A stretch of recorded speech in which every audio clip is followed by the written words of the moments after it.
Okay, let's go ahead and call the Criminal Justice Coordinating Council meeting to open on March 11th. It is 12:04 p.m. Roll call, please. Julia Lyons, Here. Elaine Smith, Dave Dixon, Here. Mike Markran, Here. Mike Wooler, Here. Lorraine Gauger, Doug Marotek, Here. Bruce Poquette, Here. Katie Belanger, Judge Yackel, Mark Helwig, Monica Isham, Marshall Savitsky, Kathy McCoy, Bill Trepanier was excused, and Amanda Locker. Here. You have a quorum. Let's all rise for the Pledge of Allegiance. Pledge of allegiance to the flag of the United States of America and to the republic for which it stands, one nation, under God, indivisible, with liberty and justice for all.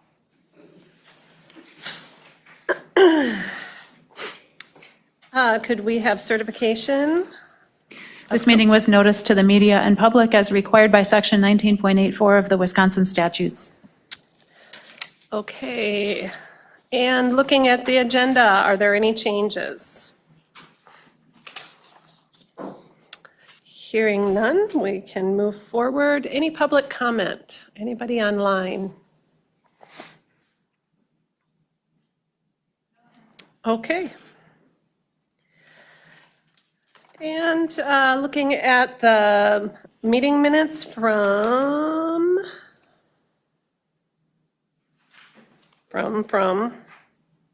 that's not right. February 11th.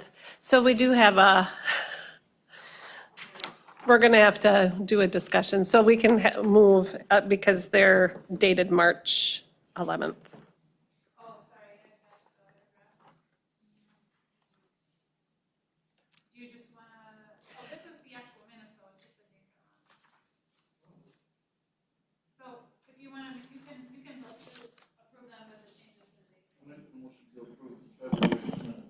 We got to correct also on page 2, we don't have the last name of the, we have a blank there. Oh, okay, I'm sorry, this is the wrong draft that got Yeah. attached. I was in my conference. Well, we can wait, let's just wait because you wouldn't have seen the minutes and yes, we'll just table that. We'll approve 2 sets of minutes last time. I didn't catch that either. I was just quickly glancing that there were minutes attached when I looked at it, so. Okay, we will move on and let's just make a note that we need to do the February 11th next time, along with March 11th. She grabbed her pre-minutes, probably. She had them all set and ready to go. Okay, CJCC Executive Committee, we canceled it last minute. So hopefully we will be on board for this last Friday of the month. I'm looking at Kathy and Bruce. They're both like, okay. And Elaine ended up traveling last minute and was not able to attend. So we will try to get back on board with that. Moving on to jail report. Thank you. February, we seen an average daily population of 59 inmates, 11 of those being females, 48 males. Average probation incarceration was at 25. Pre-sentence incarceration was at 17. Sentence incarceration was also at 17. When this report was ran, we currently had 1 on electronic monitoring. I believe there may be 1 or 2 more now. Total population the day of this report was 55, with an unemployment rate at the time of booking at 67%.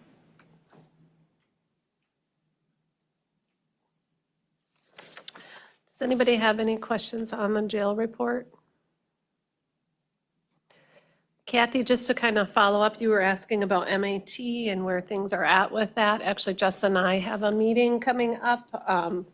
I was going to be trying to work on that with our new nurse, Danny, and have met with, I forgot who her supervisor is. Sierra, thank you. Thanks for filling in the blanks. And we just never have reconnected. I need to delegate and put somebody else with that, so. Who's on? Oh, Lorena's on, okay.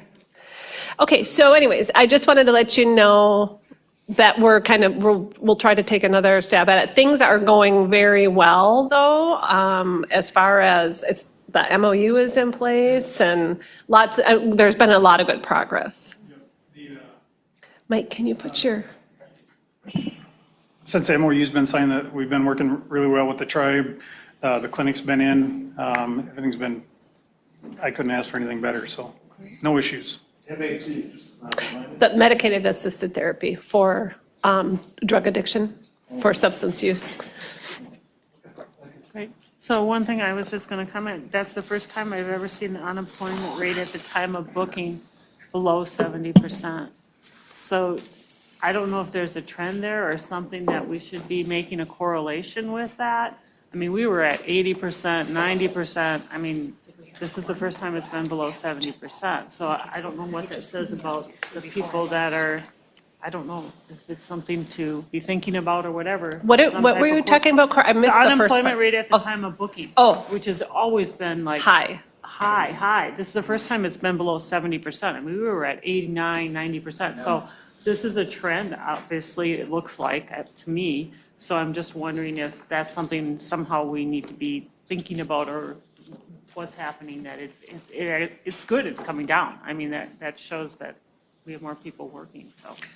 I think that's one of the reasons I wanted that on there, was because I was expecting that to be parallel.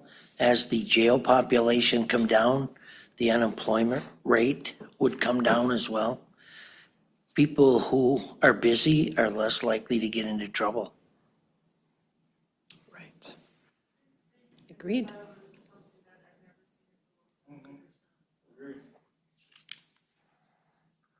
Any other discussion with the jail report or anything happening with the jail?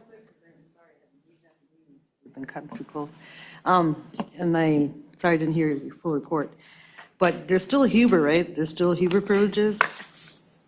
Yeah, everybody that's on Huber now has been put on electronic monitoring. Okay. So we don't have Huber, like traditional Huber, where they Yeah. used to leave for work and then report back to the jail. We don't do that, we don't offer that anymore. When did that stop? What was it, January of 23 or 24? 24 maybe? Oh, okay. I didn't realize that. But far they're still back. doing Huber. Yeah, I mean, correct. we say it And as Huber. it's not that it stopped, Yeah. it changed. It changed, Yes. okay. And so we put them on electronic monitoring so that they can work, there's the accountability. And Unless it less also, issues. you know, there's several reasons, and I'm just gonna share. One of the big things is it reduces the chance of bringing drugs into the jail. Yep. And there's a lot of added benefits for the safety of our staff and inmates in jail, and there's just a lot of things involved there. But we do wanna keep people working, if they're able to keep working, and some of the criteria for them to get out on electronic monitoring is they have to meet the criteria of either doing community service work of 32 hours or more, or have a job, and there's some other stipulations that they have to meet that, and then they're eligible to be on our Huber program, which is now electronic monitoring. Now, how many you say were on there? I'm sorry, what's How that? many are on there that electronic monitor? There was, when this report was generated, there's one. I think we may have one additional today. So this report, normally we run these the third week or so, so it's probably a couple weeks old. And we do have some people that may be eligible, but they don't want to work. Yeah. Yeah, and that does happen. Yeah. And then the other part is, just real quick, I'm just updating. When people who are struggling with AODA issues or those kind of, addictions, and are they still, now you probably touched on this, but are they still seeing counselors or those people here? Yep, we have And- professional visitors that come in. And so like, can they do like assessments or those kind of things? Or does it have to be at a counseling or clinic or I don't believe they office? do the assessments. They're just counselors that come in and speak with them. There's also a lot of self-help on our inmate texters, AODA, alcohol and drug addiction stuff on there as well too, so. Because some, because I just hear different things. People who have some of those issues, the confidentiality is what they're worried about, you know what I mean? Because some things they're monitored and, taped or recorded, whatever. And so I know that sometimes people need that, they need that support. So I was just wondering how they were doing it. Yep, we still have visitors that come in, so. Okay. All right, appreciate it. Thank you. Yep, and we have a peer recovery coach through AmeriCorps, and so she also has professional visiting rates and should be able to connect too. So we're just getting moving on that. And then what you did miss is the MOU with the tribe, and the health clinic is going really well, and with the MAT. Okay, all right, thank you. I just wanted to apologize for being late. I had a traffic block this morning that went very, very long. So got here as soon as I could. Okay, Justice Point report. I see Becky is still on. Hear me? Ooh, just barely. Try it again. Can you hear me? Oh, there, it's coming through now. Okay. So I apologize for not being there, but I'm a little bit under the weather, so I'm guessing you'd rather have me not there. But everybody should have our updates as far as like statistics and where our programming is at. But obviously, I want to just address staffing first because as of last month, I was going to be done by now. However, if anybody just saw the email that came out, I know Liz saw it, but I am staying on 3/4 time to help with, well, hopefully indefinitely, I'll stay on 3/4 time. That allows me to still have my benefits and remain in my position, which I didn't want to leave my position, but just due to some unforeseen circumstances, I was needing something a little less, that had some less responsibility. So in that, we also have a pretty significant budget cut within deflection. So where originally we had $280,000, we now are functioning on $158,000, and we thought that we would be able to recoup some of that, but we have not at this point. So we eliminated one of our Peer Systems navigators positions. We're hoping to find some alternative sources, but we just haven't yet. So to be able to accommodate our budget, we eliminated that position. My going down also puts a little bit of less stress on our budget because my salary is less. So our program restructure I kind of laid that out. I don't necessarily think I need to read it to you, but have you had a chance to look at that? Do you have any questions about the staffing portion? Becky, it's Julia. I just sent through not knowing that I could I still saw send it. something to you. I saw Oh, it did because get sent to you? yes, yep. Rebecca forwarded it to me. Could that potentially be a grant that could work for that or no? It could be, yes. And, Okay. and I'm also going to be meeting with Brad Kelly he's under DOJ right now. Deflection is funded under DHS. I just had a meeting with Leilani. We're also going to meet. So even though there's not any funds left in the DHS specific where it was before in the opioid abatement efforts, there might be other opportunities. So I'm meeting with Leilani and with Brad from DOJ to figure out if there's some other options for us. Okay, great, thank you. And glad you're still on board with us. Me too. Me too. Okay, so then I'll move on to statistics. So you have the statistics page broken down for you. So currently, or I shouldn't say currently, as of February 28th, between February 1st and February 28th, we had 109 active on pretrial. There were 13 referrals that were pending at that time. We had 3 successful completions in the month of February and no unsuccessful. So that no unsuccessful on pretrial, that's a big deal because we don't always see that. Okay, so diversion, we have had 6 active, 12 referrals pending, And the reason those referrals tend to be so high is because when the plea offers go out to those, whether it's to the attorney or to the client, the defendant, they have to schedule a very thorough, we call it an ORAS assessment. And our case managers have to schedule 2 hours dedicated to completing that assessment. And then from there, they write a case plan. So it's pretty extensive. When those clients don't schedule that, or they think they can schedule it like right on the day of their court hearing, that isn't conducive to our schedules because we just don't have those time slots available. So that's why those referrals end up pending for so long. Because they have to get in for an assessment before their next court date. So sometimes then they end up getting their court date pushed out to accommodate for that. Does that make sense to everybody? Yes. Yeah, do they know that then? Do those people know They are. timeframe? They usually it's in their offer letter, and then it's up to their defense attorney to explain that to them. So unfortunately, our staff ends up having to explain that a lot to people because defense attorneys don't do that. But we don't have any problem doing it. We just can't accommodate somebody at the last minute to do an assessment because we don't have the capacity or the time slots to do those. Does that answer it, Lorraine? Thank you. Okay, so we had 2 successful diversion completions in February and no unsuccessful.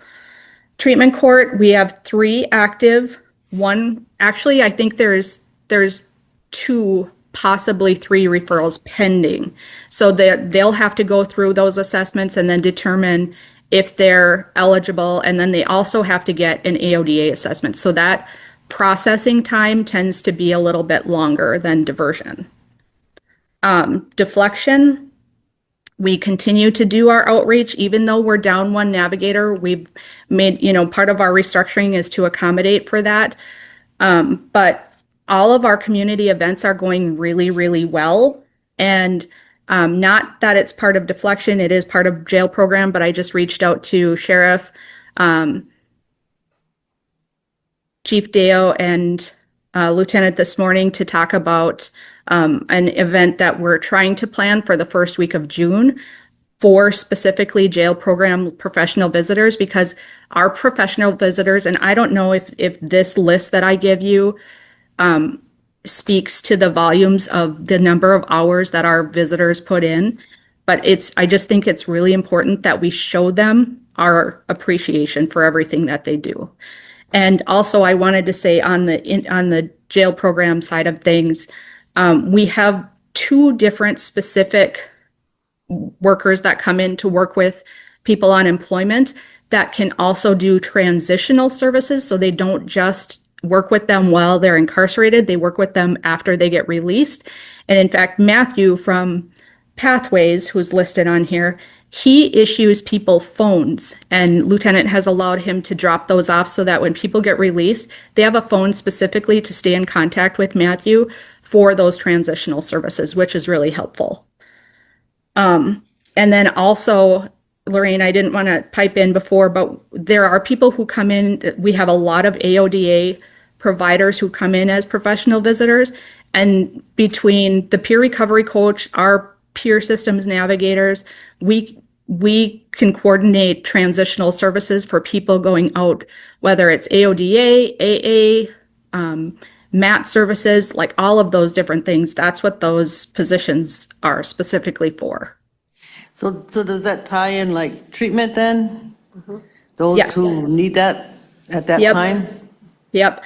So the assessments aren't completed at the jail at this time. That may be something that we can get to in the future. And we've been working toward a few different things, but it's just not being done at this time because there isn't somebody who's qualified to complete those AODA assessments that's on our professional visiting list. Does that make sense?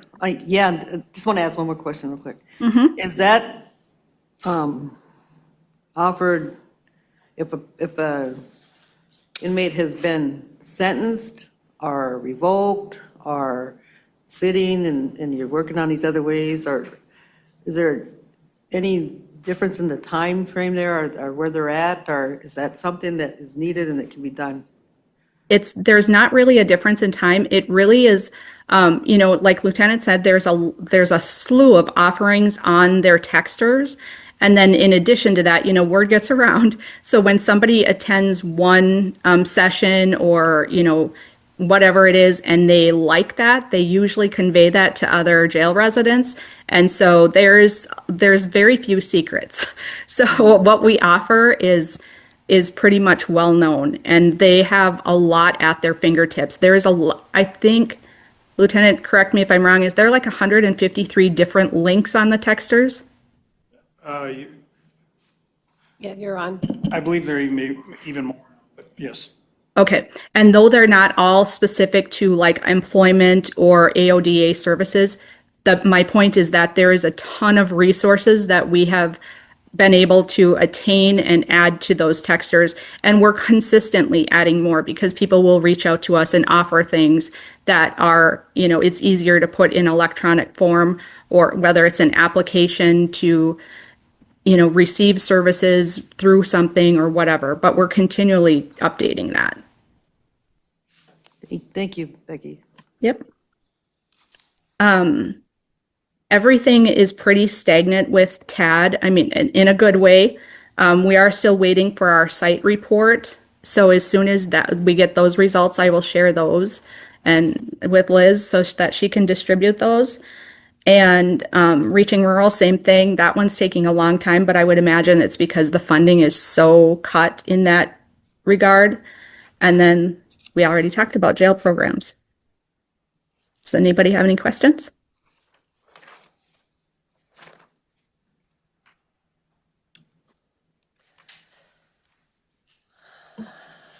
Oops. Oh, I am on. Okay, thank you, Becky. Appreciate it. Yep. Have a good day. You too. Okay, moving on to Health and Human Services. Public health update has been added. One of the things that's happening in the public health world is the Community Health Improvement Plan is being worked on. I'm not sure that she had anything in that related to that. But we'll be splitting out into 3 areas, mental health, and substance use, and kind of more community resources or connections of resources, which really kind of goes back again to transportation, looking at homelessness, looking at food security and those types of things, and making sure people are connected to resources. As we hear in this meeting, many times there are more resources in the community than we're aware of, and it's hard to connect all those dots. So really trying to focus on that so people are aware of all the different programmings. They are just getting into their work groups right now, and we're meeting with the co-chairs tomorrow to really start moving those forward. So that is happening.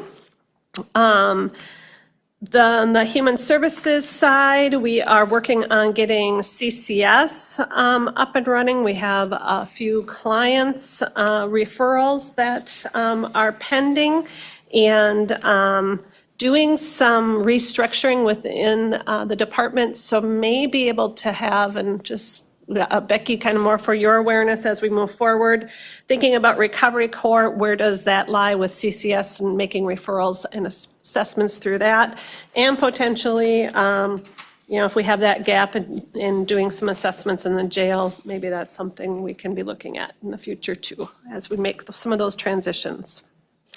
Any questions in those 2 areas? I just had a question about CCS, because it's been a long time since I've heard that acronym. So can you give us just a little more information? And maybe, I think there's people here who probably don't even know the county had a CCS program at some point. Or Comprehensive Community Support Program. Did I say that right? I get my C's programs mixed up, but this particular one, what's nice about it is you'd have a therapy and you'd be working on therapy. You'd have a treatment plan, and then you have providers that can help you with independent living skills. So, do you need help with budgeting? Do you need help with looking for jobs? Do you need more work with substance use and being able to move forward in different categories that you need to get skill sets on? And there's somebody that's really not doing the work for you, but going alongside of you and helping to teach you that skill set. So we're in a transition phase on with our hiring, but with some of the things that we have going on, I think we're still in a good spot for being able to bring things forward and move things in. Our struggle with some of the referrals that we've gotten is they're just not qualified because they actually have health insurance. You do have to have medical assistance to qualify for a CCS program. We're going to be working on making sure we have the right information out, so when we do get those referrals into us, we have that.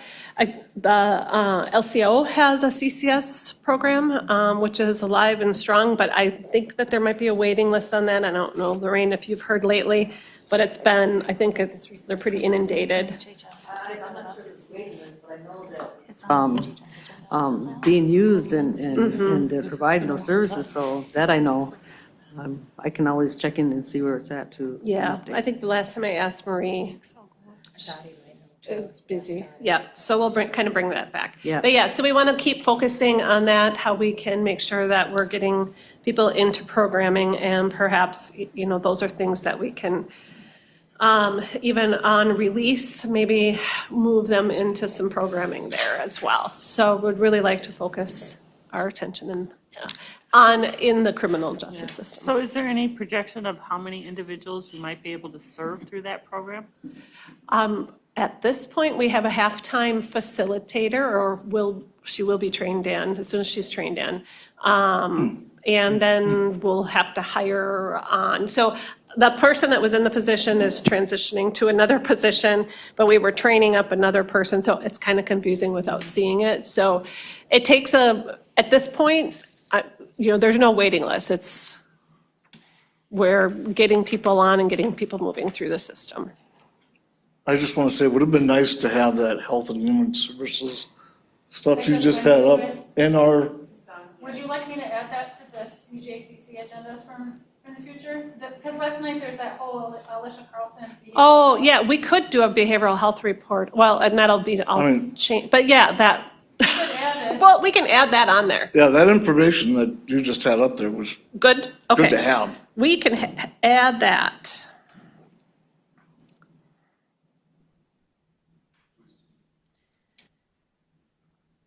Yeah, we're making them up it'll look a little different in the future because things will be a little different under there. Actually, there might be some other pieces there that might be helpful too, Liz. I'm just thinking about like the mobile crisis and the CSP. Since that meeting is always the night right before this. Yeah, we can just I'll just put go that in They would, there. but if you wanted it to be part of this for people who may not Yeah, navigate our website that much, we Yep. could always add them as attachments. Since they're overlapping. those two, the CSP and mobile crisis, I think that's a good one too. Yeah, they're similar subjects. Okay, we'll get those on. Only a couple of you attend the HHS meeting, there'll be duplicate. And then the youth justice report is in your packet. And I think next month we'll have some updates. I know Jess is working on some things with opioid pieces. I can't remember what we're calling the meeting, but we'll be meeting with a whole group of community members as we move forward, as we're taking some of those next steps. And then, so we'll have reports out on that as well for the next time. And then there's some things that are happening in the diversion world, which will be happening this month, so we can bring that report back too. Otherwise, good points. Glad you brought that up, Liz. We'll make sure we get those reports added. Okay, anything else in the human health and human services area? Hearing none, then we're going to move into community services updates. Anybody have any updates that's happening in the community?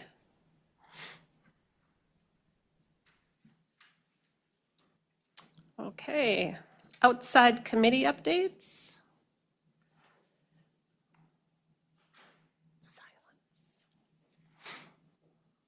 Any correspondence, reports from conferences, meetings? I don't know if there's any conferences when they're going to be happening. I know for Recovery Court, I think there might be some things coming up. Future There agenda- are. Oh, go Sorry. ahead. Sorry, Go Liz. ahead. WATCP is in Wisconsin Dells, and that's in April. And then All Rise is in June or July in Nashville. Okay. Perfect time to go to Nashville. Did you say that WATCP is in April? Yes. Okay.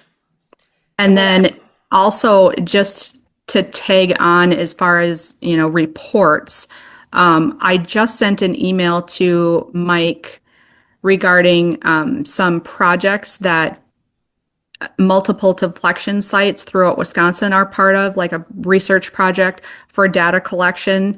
And also Justice Point is involved in a research project as well. So we should be able to, it's going to take a while, right? Because it takes enough time to collect the data and then crunch it. But they're both anticipated to be done within like the next 2 years. So that should help us for, to see what results we're getting other than out within our own data. But for future program implementation, development, those sorts of things. Okay. Thank you, Becky. Can I ask a question? I'm sorry, this is back under public health. Yep. Are we tracking any kind of data in terms of vaccination numbers and percentages of children at different ages that are receiving vaccinations versus who aren't at this point? Because I know Yes. that's a national thing Yes. that's going on. So how well did I listen last night? How good is my memory? I can go back. It happened to I can go back and look. It That's was, fine. no, it was, I think it was a verbal report, and I don't know how much Liz captured, but I know that I'm pretty positive what we were looking at is MMR and those that are within that 1 to 2 year old age.